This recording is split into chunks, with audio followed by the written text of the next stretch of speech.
tahriman sholatun la sababa laha. 1. 2. Au laha sababun mutaakhirun.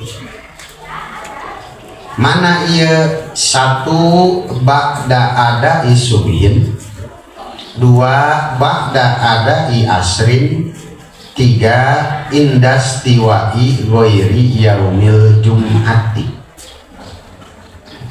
Simpulna ada 3 sholat yang hukumnya makruh tahrim dikerjakan.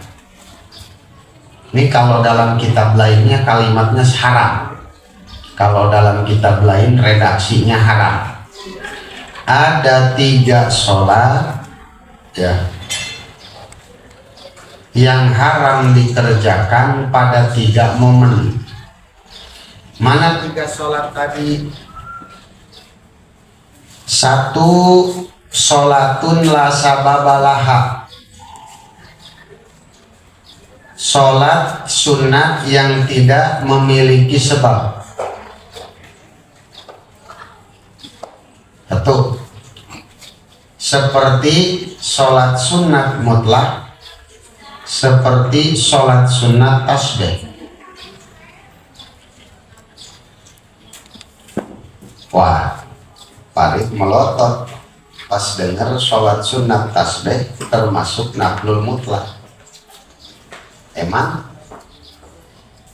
ini mungkin semuanya udah pernah dapat praktek atau tata cara sholat tasbih. Dari awalnya gimana? Usolli sunatat tasbih. Sebetulnya hadirin, sholat sunat tasbih itu udah nggak usah pakai kalimat tasbih. Usolli sunatan rok'ataini lillahi ta'ala. Gak usah pakai niat sholat sunat tasbih. Kenapa dinamai sholat sunat tasbih? Karena di dalamnya penuh dengan tasbih. Sampai 150 tasbih dalam 2 rakaat. Dinamailah sholat sunat tasbih. Jadi mimbabi tasmiyat bismi af'alihi, menamai sesuatu karena banyak af'alnya, banyak kerjaannya.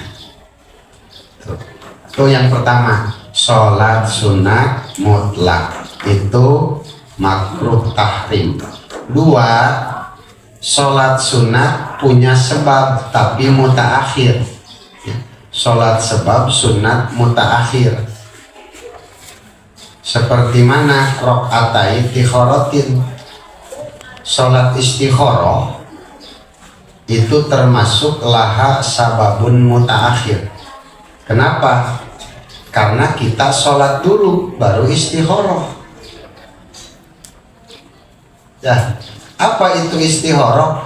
Doa minta diberi petunjuk atas salah satu 2 pilihan. Eta istikharah. Doa minta yang terbaik. Oh, lamun si ayah di bedah lapan, nah ini tuh tina khairun, ya khairun, dimasukin wajan istif'al jadi istakhara yastakhiru istikhorotan, goparo ampunan, istaghfaro mohon ampunan, khoro baik, istakhara minta yang terbaik. Jadi istikharah itu nama sholat. Sebetulnya hadirin bukan nama sholat. Istikharah itu nama perbuatan. Apa perbuatannya? Minta pilihan terbaik yang dikerjakan setelah sholat. Saya ulang, apakah istikharah nama sholat? Sebetulnya bukan. Istikharah itu nama perbuatan. Apa? Minta pilihan kepada Allah dengan berdoa setelah sholat. Itu namanya istikharah. Jadi antara istikharah dan sholat ini 2 hal yang tidak terpisahkan. Kalau istikharah ya harus setelah sholat. Kalau sholat istikharah ya setelah sholat harus doa istikharah. Pertanyaannya, sholatnya niat apa? Nah, satu boleh diniatkan istikharah langsung. Usolli rakaataini sunnat istikharatin lillahi ta'ala, boleh. Tapi dalilnya kurang kuat. Yang kedua, usolli sunnatan lillahi ta'ala, baru habis sholat doa istikharah. Ini dalilnya kuat. Boleh lagi yang ketiga, kita habis sholat apa aja baru doa istikharah, itu juga boleh. Mang Haji Dayat misalkan menang job, Kiai tolong istikharahin ini, kalau saya bisnis ini bagus apa enggak. Kata Haji Dayat, pengen buru-buru apa santai? Kenapa emang? Kalau buru-buru 500.000. Ya udah, berapa apa yang 500. Haji Dayat nih, asumsi di kita kalau istikharah itu sholat malam ya, nanti malam mau istikharah. Sebetulnya hadirin, kalau udah tahu ilmunya, Haji Dayat waktu duha, usolli sunnata duha rakaatain lillahi ta'ala, Allahu akbar, beres sholat duha, doa istikharah jadi. Sholat duha 2 rakaat, 4 rakaat, 6 rakaat, beres doa istikharah jadi. Itu istikharah. Belum dapat isyarah juga, zuhur lohor, sholat qobliyah zuhur, beres qobliyah zuhur, doa istikharah, Allahumma inni astakhiruka wa astahdika, jadi istikharah. Karena kembali pada kaidah asal, yang disebut istikharah itu adalah perbuatan memohon pilihan pada Allah dengan berdoa setelah sholat, itu istikharah.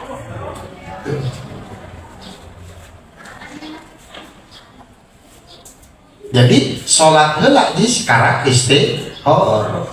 Nah, ngan ka dieu budak aya nu dimodif. Dimodif eta. Kumaha atuh? Cenah gimana ini harus sholat baik cenah.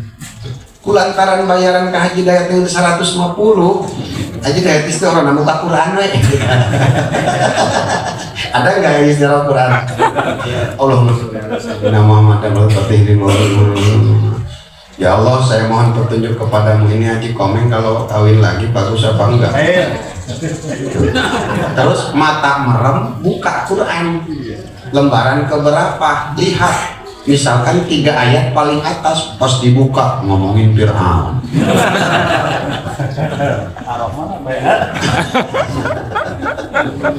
Wah, ini mah baca sholawat lagi, berdoa lagi, tutup Quran, habis itu merem, buka semau-maunya ayat iblis. Telepon ayah, alhamdulillah ayah istikharahnya bagus, ayah kawin lagi aja. Nanti pernikahannya penuh dengan Fir'aun dan dimodif, ya. Ada istikharah anu. Sebetulnya para hadirin, kalau ngikuti aturan fikih, istikharah itu harus dengan sholat, berdoa setelah sholat. Kita manu ngamarodi kos gitu ya. Hari bogaun guru major teh teuing nya. Ngan kahade businan guru nawali dibere ka murid. Jangan sampai kita masih bayi udah makan cangkaruk. Tahu cangkaruk? Nasi yang keras nggak habis, dikeringin.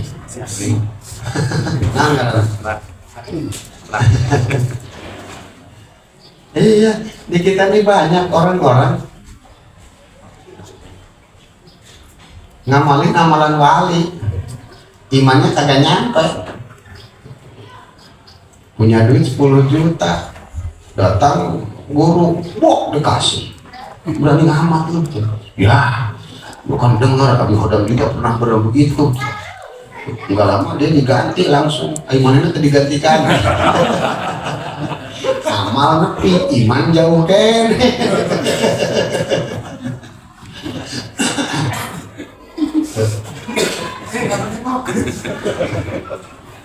Sholat sunat ihram ya. Itu kan nih kalau mau umroh datang ke Tanjing tuh, kita masuk ke masjid, sholat sunat 2 rakaat, habis itu niat ihram. Itu namanya sholat sunat sebelum ihram. Sholat sunat najis mau duha silakan. Kalau memang waktu duha, mau witir silakan. Kalau memang sudah saatnya witir, beres sholat witir langsung niat nawaitul umrata wa ahramtu biha, itu sudah jadi sholat sunat ihram.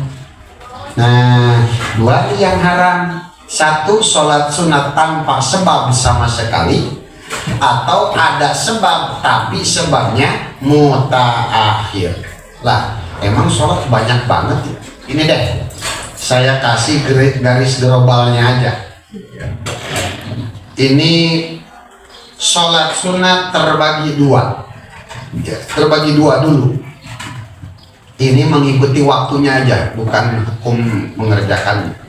Terbagi 2. 1 ada yang disebut rawatib atau rotibah.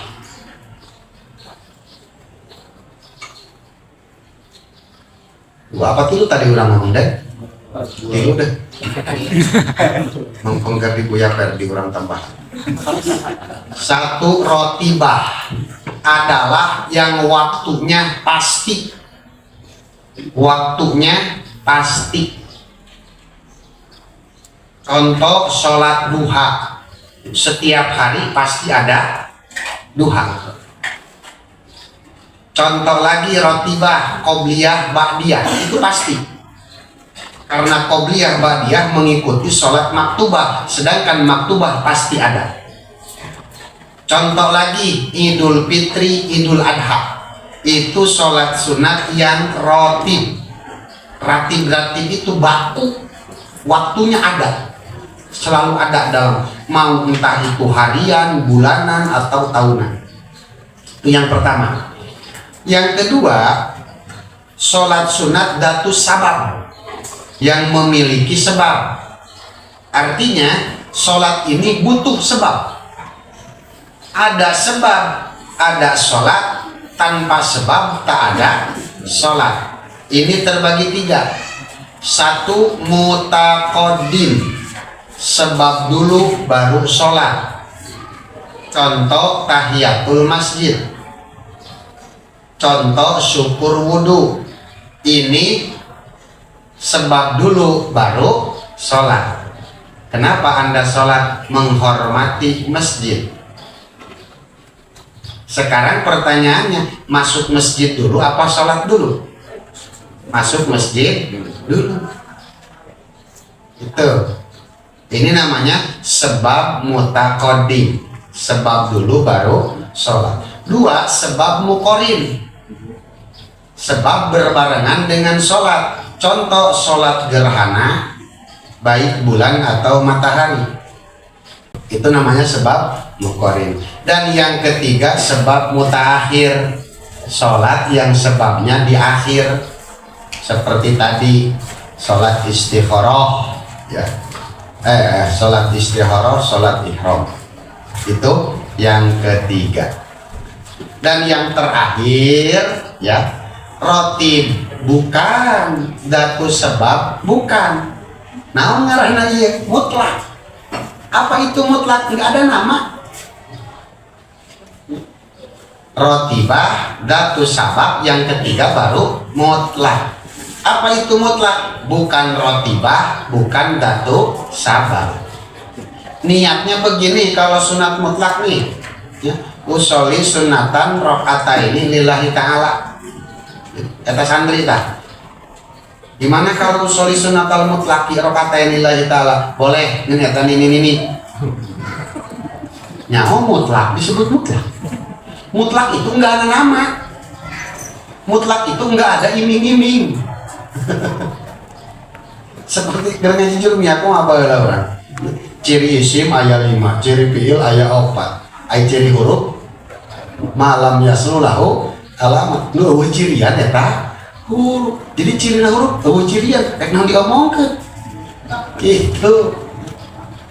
ciri huruf tebutuh ciri naflul mutlak usolli sunnatan lillahi ta'ala, itu niat sholat sunat mutlak. Nah, kemudian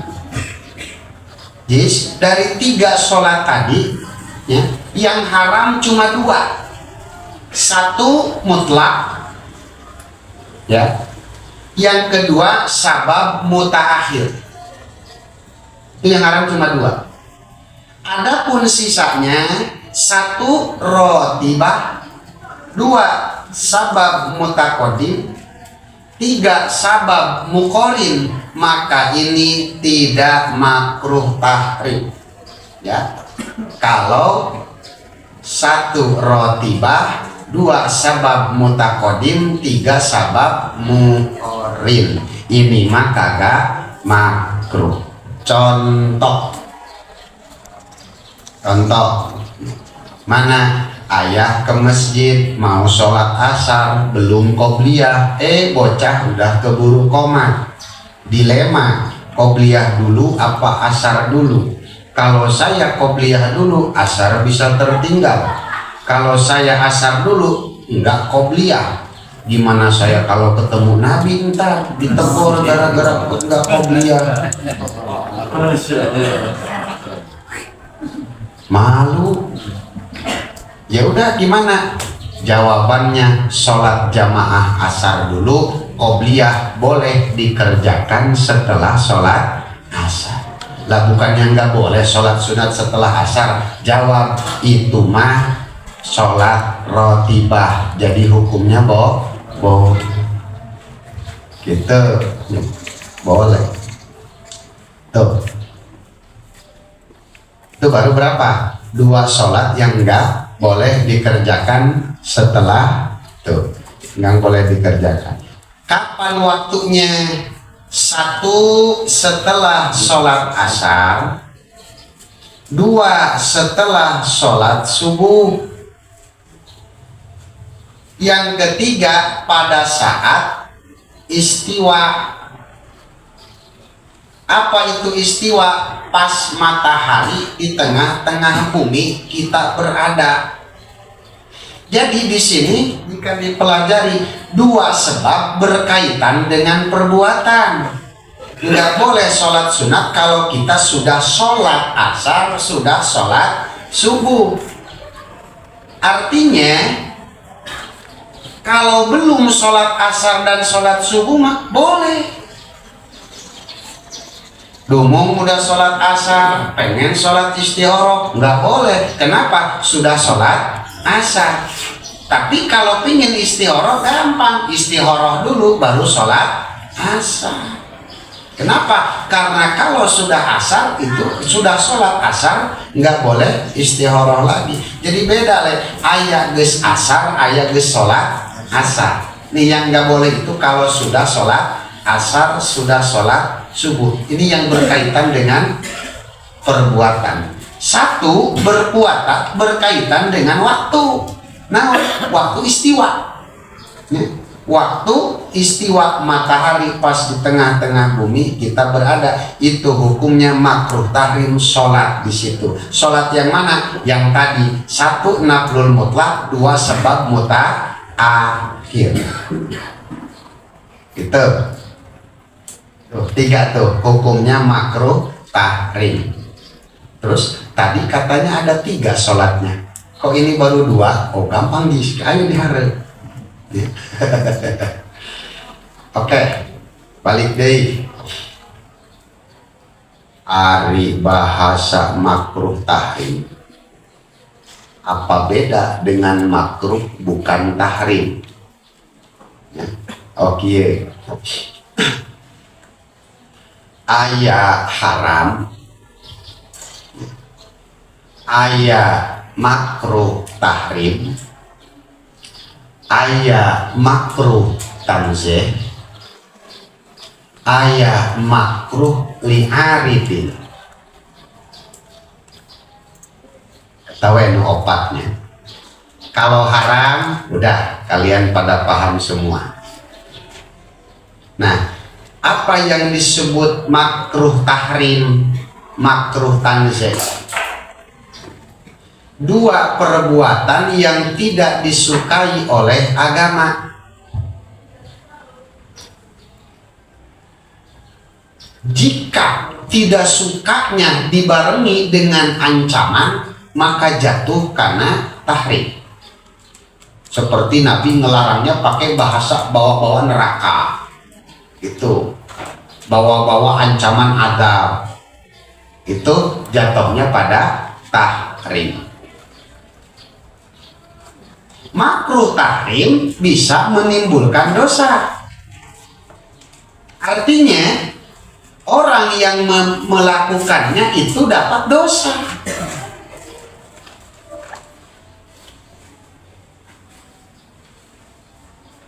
Apa bedanya dengan haram? Oke, haram jika dilakukan dapat dosa. Makruh tahrim pun dapat dosa. Apa bedanya dengan haram? Gini, kalau haram mah ketika ditinggalkan dapat pahala enggak? Dapat. Wayu aqabu apa wayu sabu ala tarkihi. Jadi kalau haram ketika ditinggalkan itu dapat pahala. Nah, makruh tahrim enggak. Itu ketika ditinggalkan dia tidak dapat pahala. Itu namanya makruh tahrim.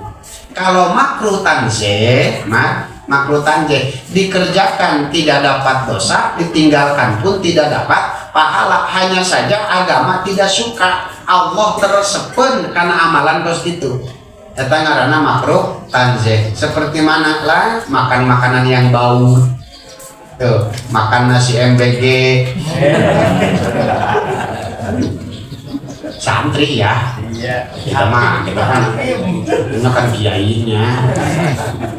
Enggak masalah amat. Kan kiainya cuma nyuruh doang. Yang disuruhnya banyak. Ini yang masalah. Alhamdulillah. Kalau orang-orang lain dapat MBG, alhamdulillah. Tapi anak kurang menang MBG, astagfirullah. Nah, ada bagaimana menentukan antara ini tahrim, ini tanzih? Jawab, lihat status dalilnya. Istinbatnya itu seperti apa? Ya. Jika dalilnya itu dalil qat'i, tidak berbenturan dengan dalil-dalil yang lain, maka bisa karena tahrim. Tapi jika dalilnya kurang kuat, makruh tanzih. Jadi menentukan tahrim dan tanzih, hadirin, bukan dari kalimat hadisnya, bukan dari buruknya perbuatan, tapi dari jalur dalilnya. Jalur dalil. Kalau ulama ini mengartikan dari dalil ini, jalurnya seperti ini, dia harus menyimpulkan ini makruh tahrim. Tapi jika tidak seperti itu, makruh tanzih. Satu ulama. Tapi kalau ulama yang kedua, ternyata dia mah jalurnya berbeda, sehingga berbeda juga hasilnya, kesimpulannya. Ini harus menetapkan seperti itu.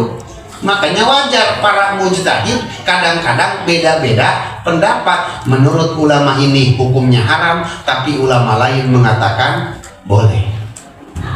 Kenapa? Bukan dilihat dari matan hadis, bukan dilihat dari perbuatannya, tapi hukum ditentukan bagaimana jalur dalilnya. Ingat, ini bicara fikih, bukan akidah. Ilmun bi ahkami syar'iyyati al-muktasabu min adillatiha tafsiliyah. Gitu. Ini namanya makruh tanzih dan tahrim. Yang ketiga ada makruh aridi. Makruh aridi itu dari sononya mah enggak makruh tuh, jadi makruh situasional. Cek mengaden teh mana makruh situasional? Contoh, kita mau sholat berjamaah, di depan masih kosong, kita kagak isi tuh, di depan masih kosong, tidak kita isi. Itu namanya makruh aridi. Makruh sih sholat kos gitu, sia daripada tuh sholat. Tuh. Di mana orang jelema sholat dibenci ku Allah. Sholat kamu tidak Allah benci, tapi di depan ada yang kosong, kamu diam saja, itu yang Allah bencinya. Gitu. Kita gitu ngaranna makruh aridi. Oke?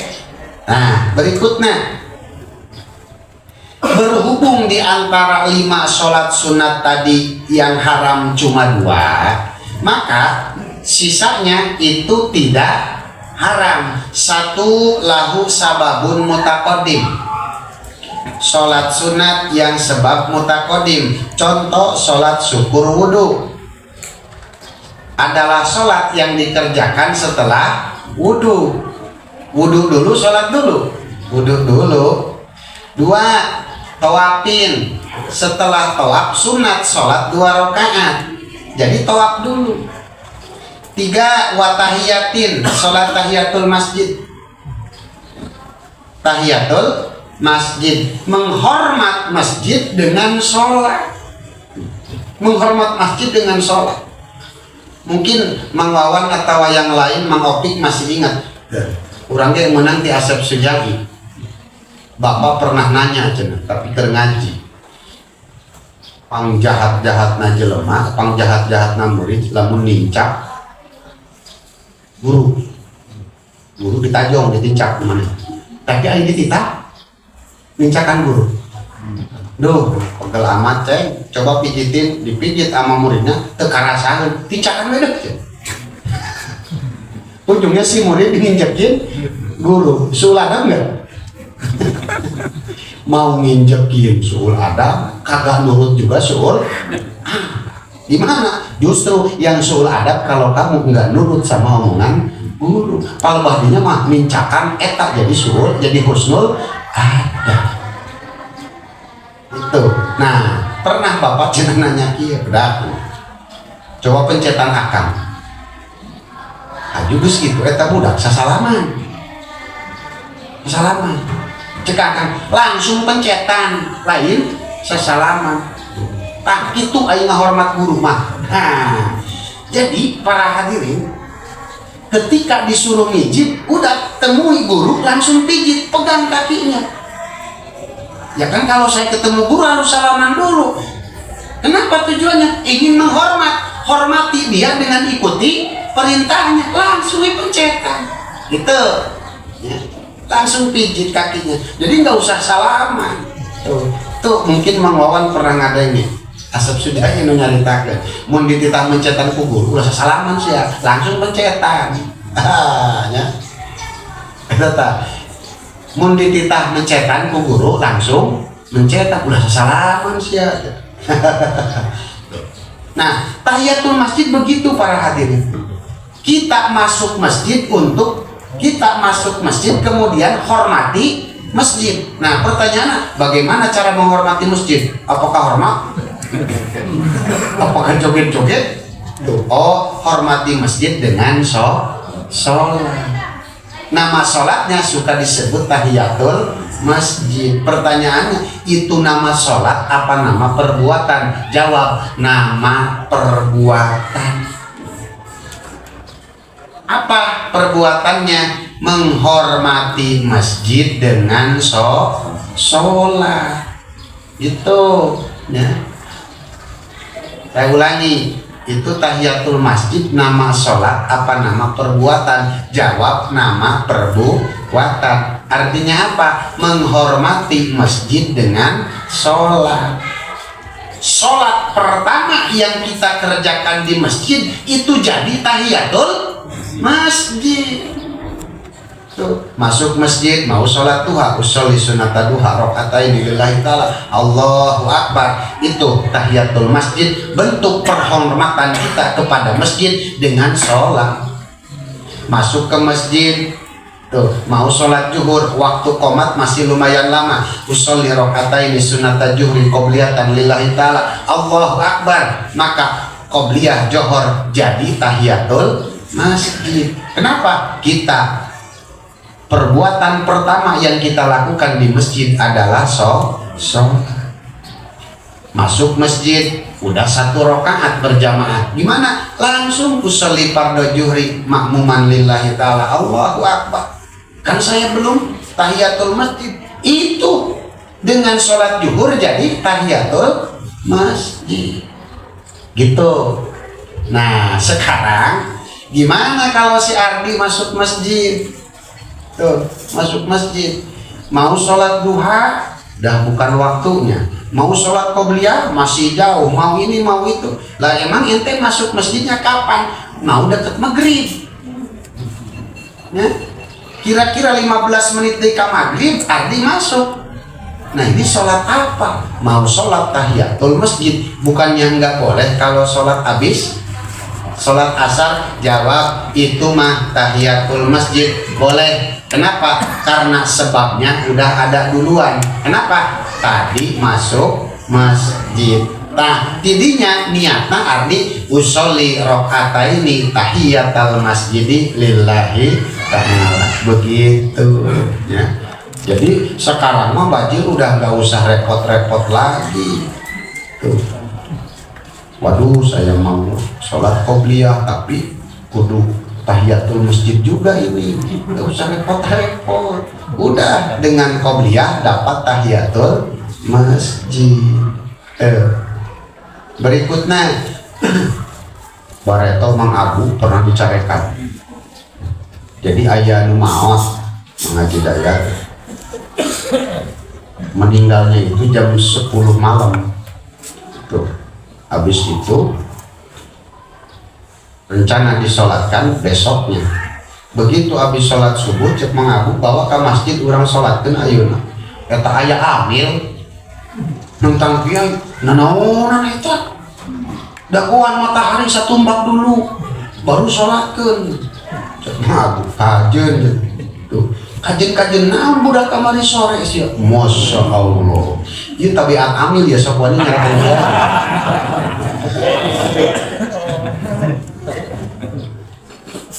Pandi mamana ge haram cenah. Salat sanggeus salat subuh. Sabenerna salat jenazah mah enggak masalah. Ya, sholat jenazah mah boleh walaupun itu habis sholat asar, habis sholat subuh, itu mah nggak masalah. Bahkan mayitnya juga goib, walau ala goibin nggak masalah. Ya, tidak masalah. Berikutnya, Sule habis sholat asar sendiri. Kok sendiri? Gak biasa.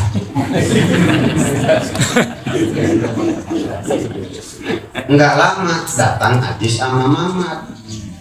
Ayo mau atuh berjamaah wae.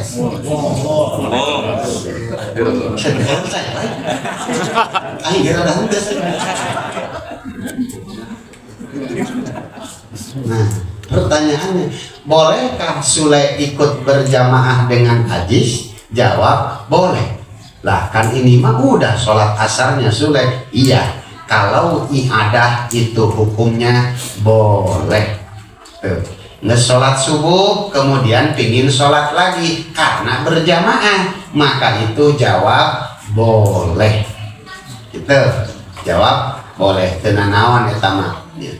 Berikutnya wakafa itati fardin, sholat kodok boleh walaupun sudah sholat subuh. Berjamaah si Mamad subuh.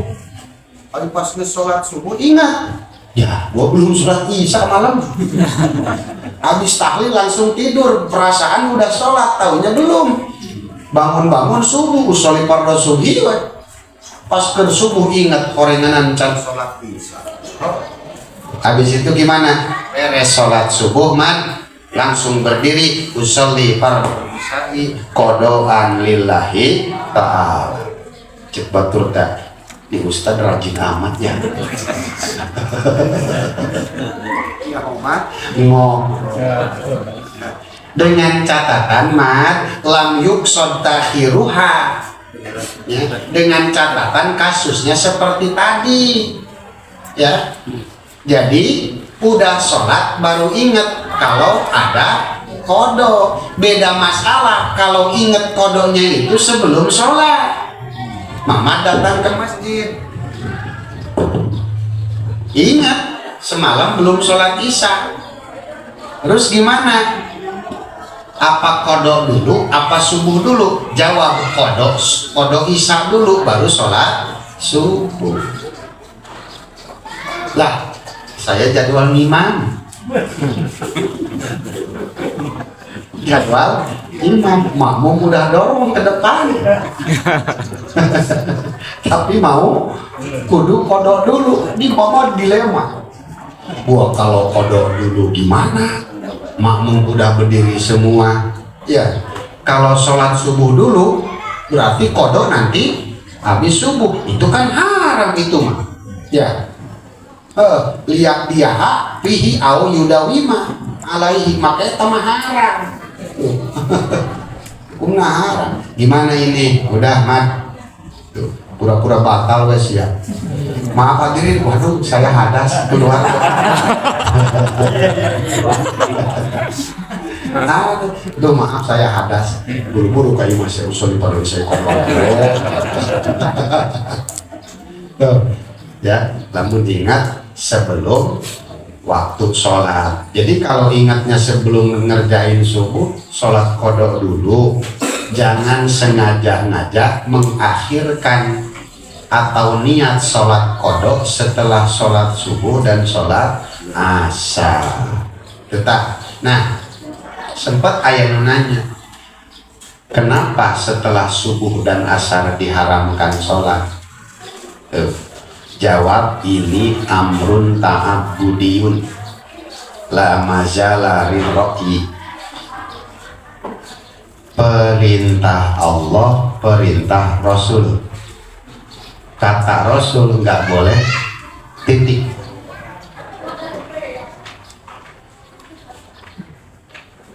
Tapi ada belakangan penelitian yang nyebut, oh wajar, karena dulu para penyembah matahari mereka suka beribadah sambil menunggu matahari terbit, dan mereka kembali mengadakan ritual ketika matahari menjelang terbenam. Oh, itu hikmah. Sesuatu hal yang baik yang baru kita temukan dari sebuah aturan agama. Narana hikmah. Kenapa khamar diharamkan? Jawabannya lil ayat. Karena Quran ngaharami. Belakangan ditemukan, oh karena khamar itu memabukkan, karena khamar ini. Itu namanya hikmah. Unsur manfaat yang ditemukan di balik alasan sebuah perintah, aturan agama. Kenapa daging babi diharamkan? Jawab lil ayat. Quran ngaharami. Lah kesini ditemukan ternyata daging babi itu mengandung cacing pita.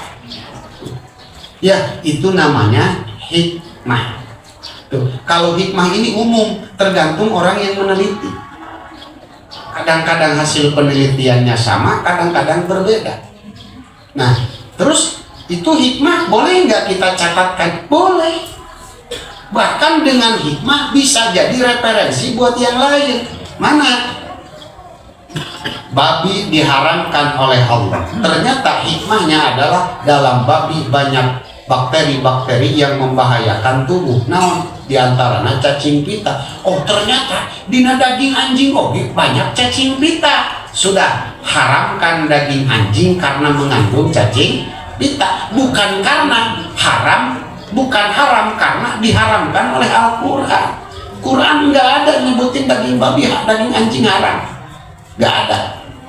Itu. Tapi dengan menyebutkan daging babi haram, kemudian hikmah ditemukan, namanya elat hikmiyah, baru di situ untuk menetapkan hukum cabang. Kenapa khamar diharamkan? Karena lil ayat. Tapi setelah diteliti, oh wajar khamar itu memabukkan. Nah sekarang ternyata unsur memabukkan ditemukan dalam minuman-minuman yang lain. Oh, Mana banyak minuman ayeuna dari perusahaan naon, dari perusahaan jagung, dari perusahaan ini, macam-macam mereknya. Bahkan si Breo mah teh mah pertalit di batu esan. Sudah minuman pada tak? Wah, marah rapok. Nah, gimana hukum ini haram? Mana ayatnya? Enggak ada, tapi dengan hikmah dari ayat lil iskan. Gitu tak, ya? Lil iskan. Jadi ada hukum asal, ada elat asal. Ada hukum cabang, ada elat cabang. Nah, elat asal pakai hukum asal. Elat induk pakai hukum induk. Kalau untuk hukum anak, hukum cabang pakai elat cabang. Tuh. Hukum induk khamar. Elatnya lil ayat. Gitu.